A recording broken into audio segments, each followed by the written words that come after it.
আমরা পার্কে এসেছি, তোমরা দেখো সবাই। আমার মেয়ে এখন দোলনা খাচ্ছে।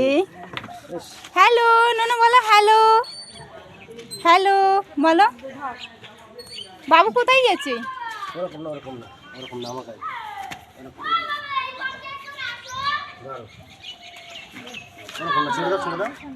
মিষ্টি ছেড়ে দাও, ছেড়ে দাও। নো নো আমার মা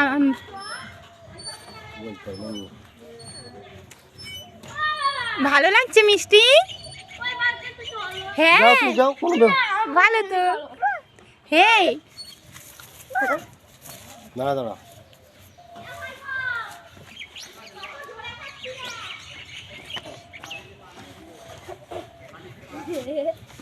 ধরো ওখানটায় ধরো।